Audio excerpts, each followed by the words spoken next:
Auf den allerersten Blick wirkt das Valmaira nicht besonders freundlich und einladend. Etwas düster, ziemlich verlassen und einsam kommt einem das Tal vor, das im Piemont liegt, ganz weit im Süden des Alpenbogens. Und dann wartet das Tal auch noch mit ziemlich heiklen Lawinenverhältnissen auf. Ja, der Lawinenlagebericht für heute, den hat mir gerade die Wirtin Manuela gegeben. Das da unten ist Ligurien, Stufe 4. Also halt durch das Genua-Tief hat es jetzt so viel geschneit, über 1 Meter Neuschnee. Müssen wir heute noch mal Obacht geben. Das wird jetzt, glaube ich, schnell besser. Der viele Schnee, der setzt sich ja relativ schnell. Gregor Braun ist ein Bergführer aus Wildsteig im oberbayerischen Pfaffenwinkel. Aus der gleichen Gegend kommen seine Gäste. Eine Gruppe von 5 Freunden, die einmal im Jahr zusammen eine Skitourenreise unternehmen. Das Valmaira hat Gregor ihnen empfohlen und geschwärmt von den sensationellen Skitourenmöglichkeiten, die es hier geben soll. Oberbauern. Und dann da nochmal 400 Höhenmeter den Gipfel haben. Die 5 sind voller Neugier und Vorfreude. Ja. Wahrscheinlich hat er ein paar Spitzkerne. Schau, genau, da werden wir ein paar Spitzkerne brauchen. Da wird so ein bisschen felsig sein da oben. Das ist aber alles ein Gelände, wo man mit dem Vierer machen kann. Ja. Und nachher da rauf.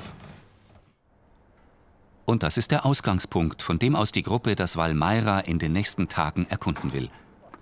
Das Locanda Mistral im Weiler Ponte Maira. Das kleine Hotel ist ein liebevoll restauriertes Bauernhaus aus dem 19. Jahrhundert. Erst vor ein paar Jahren wurde es von der jungen Wirtin Manuela Zibana in Betrieb genommen, die seitdem mit großer Begeisterung und gemeinsam mit ihren Eltern für das Wohl der Gäste sorgt.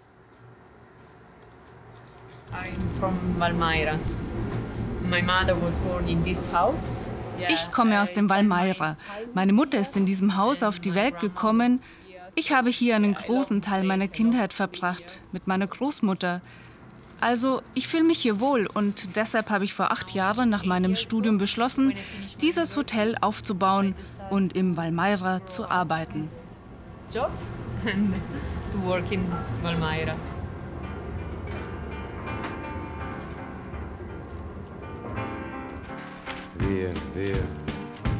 Vieni via di qui. Niente più ti lega questi luoghi, neanche questi fiori azzurri. Via, via, neanche questo tempo grigio, pieno di musiche. Chips, chips. Du, du, du, du, du, du, du, du, Wenn die Sonne scheint, der Schnee glitzert und man im gemütlichen Tempo des Skitourengehers langsam in die Landschaft eintaucht, dann ist das Valmaira schon viel freundlicher als auf den ersten Blick. Und es erweist sich schnell als eine äußerst faszinierende Gegend. Also Ankunft war noch, ja, jeder ein bisschen skeptisch, was kommt jetzt, wie viel Schnee kommt noch die nächsten Tage, was kann man überhaupt machen bei der Lawinenlage dann. Und dann war es eigentlich schon gleich einmal ein bisschen spannend. Ja, es ist eigentlich schon ein bisschen eine wilde Gegend. Man geht da in der Früh los, kommt durch verlassene Dörfer drin oder Dörfer, wo bloß noch 5 Leute wohnen. Also es ist ganz was Besonderes, finde ich. So alte Steinhäuser. Kann sich auch ein bisschen vorstellen, wie das da früher auch war. Das harte Leben, die gehabt haben. Und also war schon beeindruckend. In den letzten Jahrzehnten haben viele Einwohner das Valmaira verlassen. Heute ist es eine der am dünnsten besiedelten Regionen Europas. Auf 1 Quadratkilometer kommen im Schnitt gerade einmal 2 Einwohner. Auch Seilbahnen oder große Hotels gibt es hier nicht. Die Chancen, dass man in der großartigen Berglandschaft ziemlich allein unterwegs ist, stehen also nicht schlecht. It's wonderful, it's wonderful, it's wonderful. Good luck, my baby. It's wonderful, it's wonderful, it's wonderful. I dream of you. Chips, chips. Do do do do do. Do do do do do. Chibum, chibum, bum. Do do do do. Die Gruppe hat den Gipfel des Monte Ruisas erreicht. Das Panorama von hier oben ist für Bergsteiger aus dem Pfaffenwinkel ziemlich ungewohnt. Da sieht man auf dem Buckel waren wir am ersten Tag, gell? Ja, Monte Esteletas, oder? Esteleto oder Esteleta. Ja. Wo ist der? Da der erste, da, der wo da so Wo wir die Wald genau, das war der. Ja. Nach da hinten, wenn wir jetzt wäre, dort meine ich mehr schon sehen. Das ist schon Montecinto, Korsika. Einer von den Hochen da, das müsste eigentlich der Monte Sautron sein. Ein Skitourenberg, das ist so der Skitourenberg da. Aber den Können wir den machen? beim Tor, aber das Wir können den schon machen, jetzt halt nicht.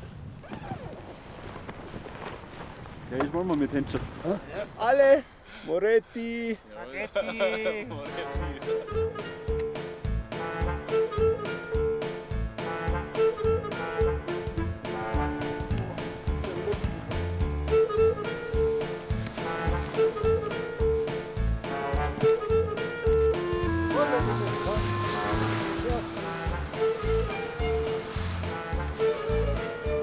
So schön die Abfahrt ist, ihre Neugier lässt Gregor und seine Leute dann doch kurz abschwingen, um in eine der vielen verlassenen Almhütten hineinzuschauen.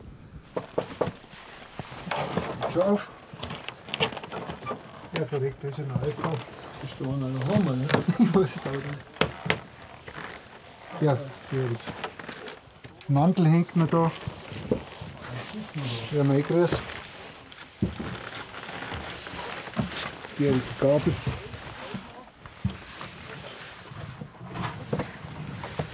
Seppi, Ja? schau, Ja, Wahnsinn. schau mal das Bett noch. Kann schon reinflacken. Strohdeck. Da ist noch da der Schauer, ist noch da. Die Hose von Schnauze. Ja. Da ist noch der Dreck von damals drin. Hat das schau, Seppi, Rasierpinsel. Ja, ja. Da war auch noch Tee drin. Da noch. Linda. 1989. Da werden sie 14. Wer hat wohl früher mal hier gelebt? Warum hat er seine Sachen zurückgelassen? Und weshalb ist er nicht mehr zurückgekommen? Eine Hütte und ein ganzes Tal voller Fragen und Rätsel. Ein paar davon können wahrscheinlich am besten die auflösen, die sich gegen den allgemeinen Trend dafür entschieden haben, im Valmaira zu bleiben. Das Valmaira war einmal ein sehr reiches Tal, vor allem im Mittelalter. In den 50er Jahren allerdings begannen die Einwohner in die großen Städte zu ziehen, nach Turin oder Cuneo, um etwa bei Fiat zu arbeiten. Inzwischen sind nicht mehr viele Menschen übrig, aber es gibt wieder ein paar Junge, die zurückkommen und versuchen, hier Arbeit zu finden. Some young people try to move here and find a job here. So wie Manuela selbst, deren kleines Hotel und deren ausgezeichnete Küche bei ihren Gästen auf Begeisterung stoßen. Die machen das richtig bärig und das Essen ja ein Traum.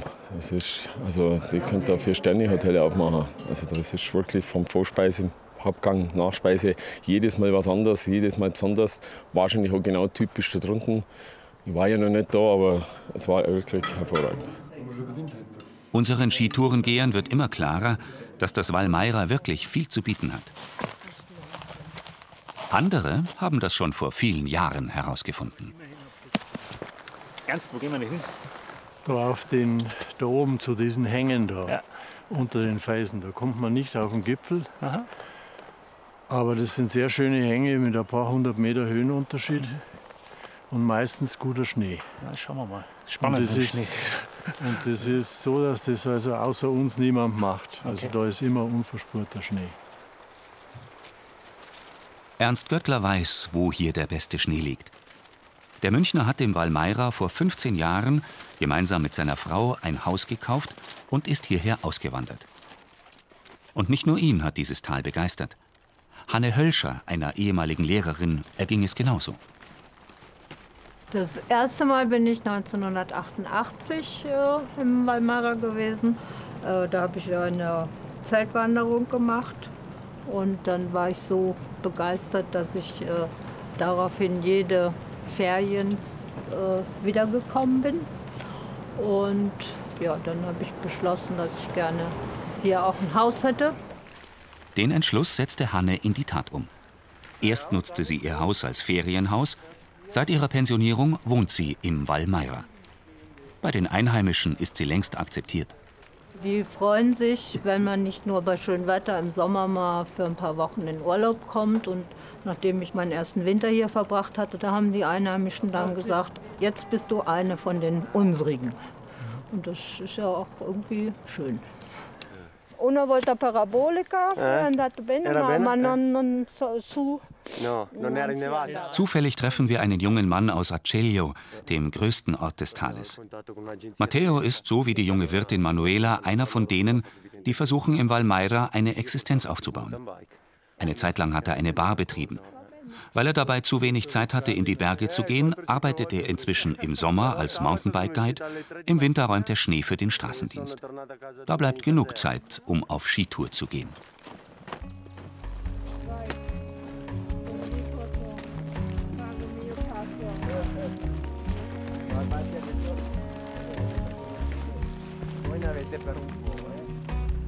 Nuovo come un giorno che non c'era.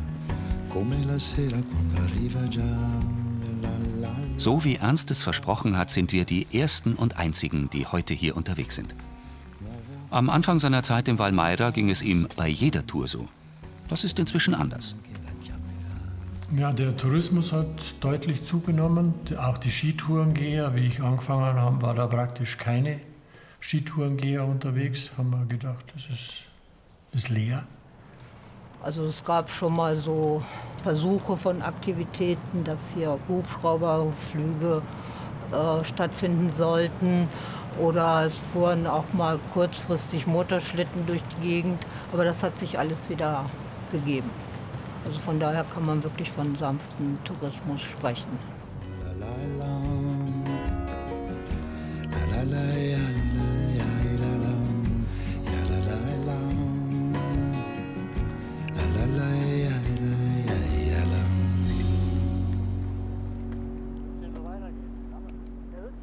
Gäbe es noch 1000 Möglichkeiten, oder? Von hier. Ja, klar. Könnte man noch lange weitergehen. Also, man kann jetzt da noch 100 Meter aufgehen bis zu den Felsen und dann gibt es 3 so Rinnen. Die sind auch sehr schön zu fahren. Das sind nur mal mindestens 200 Höhenmeter und dann ist aus. Dann ist aber Schluss. Aber lassen wir jetzt hier gut sein, oder? Ja, aber dann haben wir noch Sonne in dem Hang. Ja, das ist doch schön.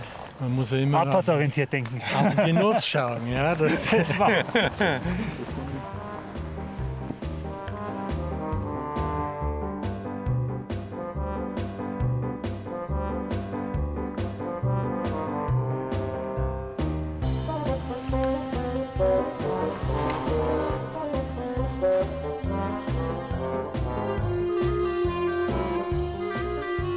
Eine Abfahrt zum Genießen. Das gibt es nicht immer. Einmal war ein wunderschöner Pulverschnee. Ja. Da haben wir gedacht, sauber, das wäre jetzt gut. Ja. Fangen an, da runter zu schießen. Dann graben wir rein in den Schnee. Ich habe nur noch eine riesige Wolke. Ja. Bin ich quasi unterm Schnee gefahren. Oh. Dann habe ich es nur mal probiert. Das ist einfach um Verrecken nicht gegangen. Aha. Dann habe ich gemerkt, dass er mich falsch aufs Board geschnallt hat. Ich habe die Bindung falsch montiert, so dass ich mit dem Hinterteil zuerst gefahren bin und hat das natürlich so runtergegraben. Das war schade um den schönen Schnee.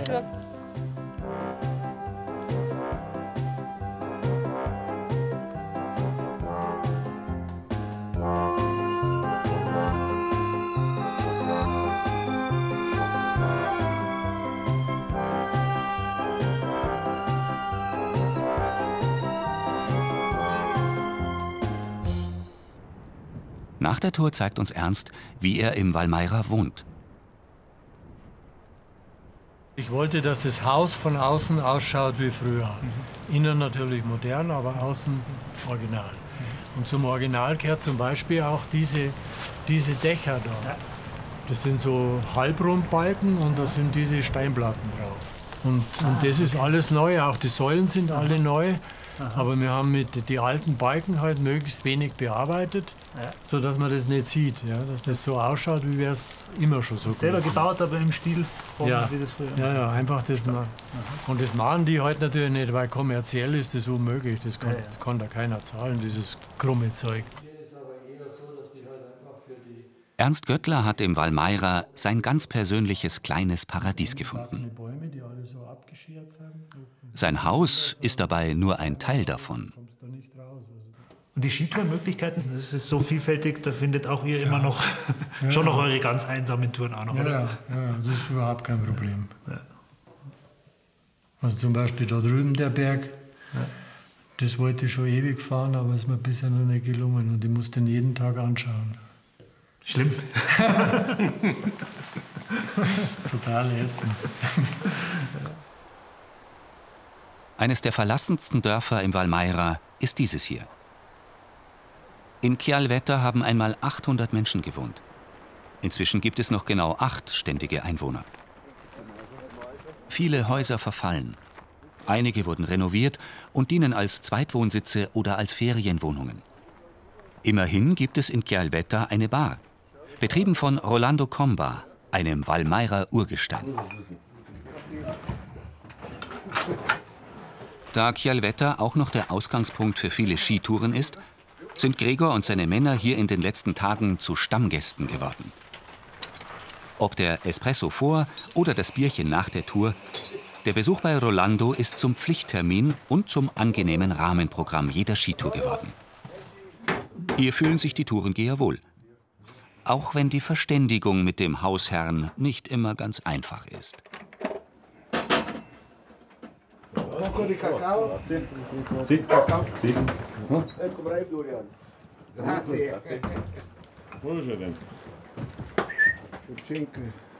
Ich bin ja gespannt, ob wir jetzt heute abends da rauskommen oder was da wieder herkommt.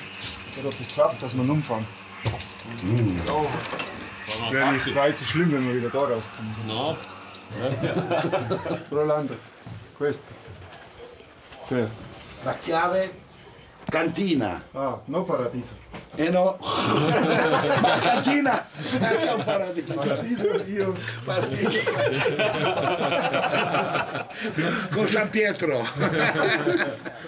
Neben seiner Bar betreut Rolando auch ein kleines Privatmuseum.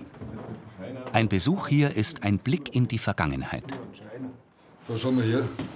Super, früher Profile hingekuppelt. Also, was man heute mit der Fräse macht, war damals alles Handbetrieb.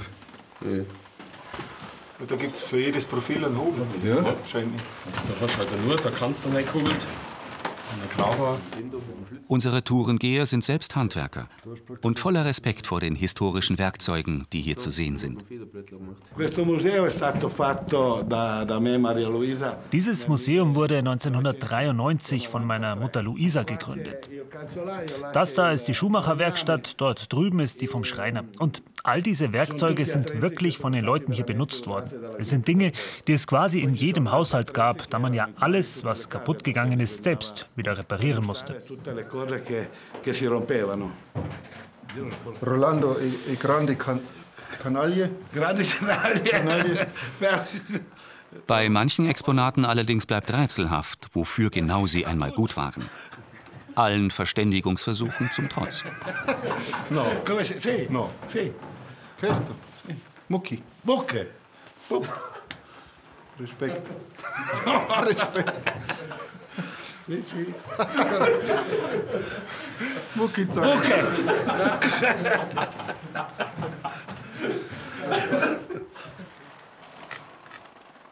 Schauen wir mal her.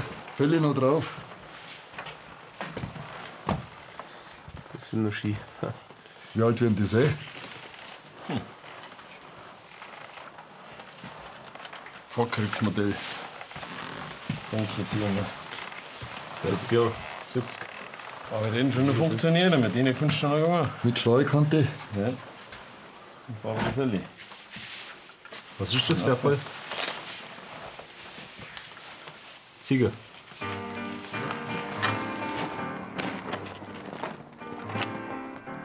Via, via, vieni via di qui. Niente più ti lega a questi luoghi, neanche questi fiori azzurri. Via, via, neanche questo tempo grigio, pieno di musiche e di uomini che ti sono piaciuti. It's wonderful, it's wonderful, it's wonderful. Good luck, my baby, it's wonderful, it's wonderful, it's wonderful. I dream of you. Für unsere Gruppe ist es heute die letzte Tour im Valmaira. Dass man sich hier manchmal so fühlt, als wäre man in einem riesigen Freilichtmuseum unterwegs, daran haben sie sich inzwischen gewöhnt. Alle sind begeistert von dem ruhigen Tal, mit seinen unendlichen Skitourenmöglichkeiten. Was mir jetzt da drin eigentlich am meisten gefallen hat, ist einfach die Ruhe. Es ist nichts überlaufen. Wie gesagt, in den Dörfern sind bloß ein paar Häuser bewohnt. Die, die es hergerichtet haben, die sind super hergerichtet, die machen das mit Liebe. Und das sind so Charaktersachen, wo ich sage, da drin, das passt. Das hat mir jetzt da drin ganz gefallen. Ich möchte einfach, wenn ich Touren gehe, mehr Ruhe haben und nicht mit 50 anderen am Gipfel stehen. Ja, das ist einfach traumhaft. Das ist halt typisch Italien. Die Gegend ist genial, man sieht es ja ringsherum, was das für Felsen sind, die Farben. Ja, und halt der Lärchenwald, das ist halt auch super. Dazwischendurch zum Abfahren. Ja, das ganze Ambiente ist einfach toll.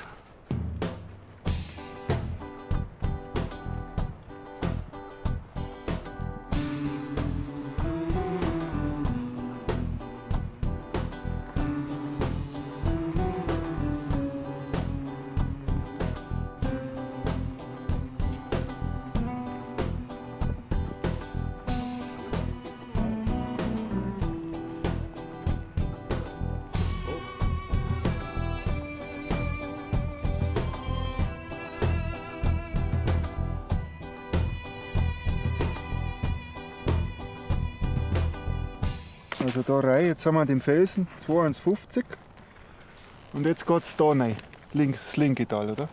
Da kommt aber nachher auf 2,450 nochmal so ein Eck, da müssen wir wieder schauen, ob wir links oder rechts. Wir müssen halt aufpassen. Ja gut, die Erfahrung von Braune ist natürlich für uns Gold wert, weil wir gehen schon irgendwo auf oder so, aber er hat ein Wahnsinnsgespür, wie, wo, was. Er sucht sich immer das Richtige raus. Also da haben wir noch nie falsch gelegen und es ist einfach beruhigend. Der hat eine Ruhe, eine innere Ruhe beim Gehen, der zieht jeden mit, der kann super Tempo machen. Wenn es einmal darauf ankommt, einmal Gas geben und der fischt einfach sicher. Der Braun ist einfach ein Profi. Gell? Ein Profi, der heute noch einmal richtig gefordert ist. Zum Abschluss ist eine lange Überschreitung von einem Seitental des Valmaira in ein anderes geplant. Und zwar bei ziemlich anspruchsvollen Verhältnissen. Immer mehr Wolken haben sich vor die Sonne geschoben. Ein heftiger Wind hat eingesetzt. Die Lawinenlage hat sich im Vergleich zum Beginn der Woche zwar entspannt, trotzdem gilt es, eine vorsichtige und wohlüberlegte Routenwahl zu treffen.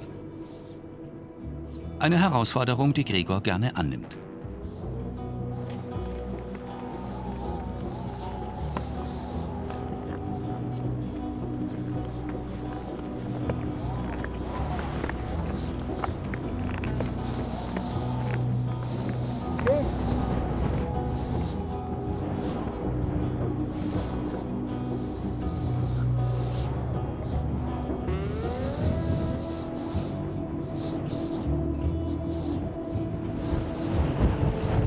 Der erste Teil ist geschafft. Die Gruppe erreicht den höchsten Punkt der Tour, den Col d'Enchiausa auf über 2700 Metern Höhe. Die Windböen erreichen hier fast Orkanstärke. In solchen Momenten wird spürbar, wie klein und verletzlich wir Menschen sind. Jeder ist froh, diesen unwirtlichen Ort so schnell wie möglich wieder verlassen zu können. Wobei bei der Abfahrt gleich die nächste Schwierigkeit wartet. Der erste Hang ist steil, abgeblasen, eisig und äußerst unangenehm zu fahren. Weiter unten ist der Nebel inzwischen so dicht, dass die Orientierung gar nicht mehr so einfach ist. Gregor freut sich, seinen Gästen zum Abschluss auch die wilde und grimmige Seite des Valmaira zeigen zu können. Er ist von der Vielseitigkeit des Tales begeistert. Als Bergführer hat man viele Möglichkeiten. Bei viel Schnee, es gibt Touren im Wald, die lawinensicher sind. Man kann auf die Südseite ausweichen. Und der Schnee, der transformiert da sehr schnell zu Firn. Also wir haben am Montag einen 4er Lagebericht gehabt, wie so 1 Meter Neuschnee. Und am Mittwoch sind wir schon im Firn gefahren, auf der Sonnenseite.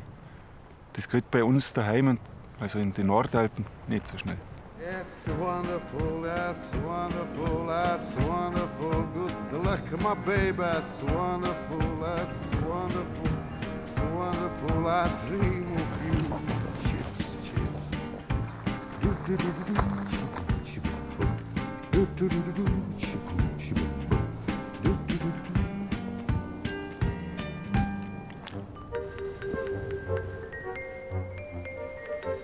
Weiter unten wird die Sicht wieder besser. Und jeder kann sich mit schönen Schwüngen im besten Pulverschnee vom Valmaira verabschieden. Von einer Gegend, die mit ihrem rauen Charme letztlich doch die Herzen ihrer Besucher gewonnen hat. Das ist schwer zu erklären. Es hat eigentlich einen gewissen Charme. Gestern bin ich mal ein bisschen spazieren gegangen, dann war es so nebelig, hat so reingezogen. Das ist irgendwie so, man sieht so an die Menschen, die haben so eine gewisse natürliche Zurückhaltung, aber eine Freundlichkeit, also keine aufgesetzte Freundlichkeit, sondern eine Freundlichkeit von innen raus, vom Herzen raus irgendwie. Es passt eigentlich irgendwie zu dem Tal.